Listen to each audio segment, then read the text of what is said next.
homework number 3. 1 cube, 2 cube, 3 cube, etc. to n cube equal to 14400. n இன் மதிப்பு காண்க. இது வந்து ஆக்சுவலாக என்ன பண்ணோம், டைப் நம்பர் 3 கொடுத்தா ஃபஸ்ட்டு டைப் நம்பர் 1 மாற்றுவோம். சரிங்களா? 1 மாற்றுறப்போ 1 + 2 + 3 etc. to n. இதுக்கு வந்து என்ன ஒரு ஆன்சர் அப்படின்னா 120. இதுக்கு ரூட் எடுத்துட்டோம். சரிங்களா? 120. இப்போ இந்த மாதிரி வந்தால் என்ன ஷார்ட்கட் சொன்னேன், ஆன்சரில் கொடுத்துருக்கதை 2ஆல் பெருக்கணும். சரிங்களா? இதுக்கு ஆப்ஷன் கூட சொல்லியிருப்பேன்.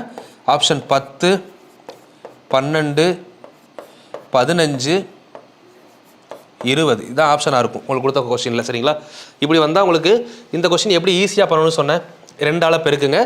பெருக்குனா வர்ற ஆன்சர் என்னது, 240. சரிங்களா? இப்போது எந்த நம்பரை அடுத்த நம்பரோட பெருக்குனா 240 வருது அப்படின்னு பார்த்தா ஆன்சர் முடிஞ்சது. இப்போ 10 × 11 எவ்வளோ, 110. ஆன்சர் வரல. 12 × 13 எவ்வளோ, 156. ஆன்சர் வரல.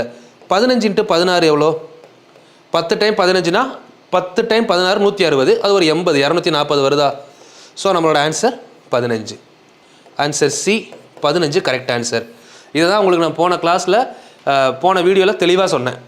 கியூப் இருந்தால் ஃபஸ்ட்டுக்கு மாற்றுங்க, ஆன்சரை 2ஆல் பெருக்கணும். ஏன் 2ஆல் பெருக்கிறோம் அப்படின்னு ஷார்ட்கட்டில் சொல்லியிருப்பேன்.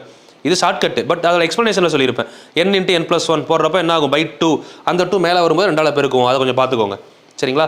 இந்த இடத்துல ஷார்ட்கட் புரியலை அப்படின்னா ப்ரீவியஸ் வீடியோ பார்க்கணும். அப்போ தான் அந்த ஐடியா கிடைக்கும். எனக்கு போன வீடியோ கொடுத்தா ஹோம் இருக்குது.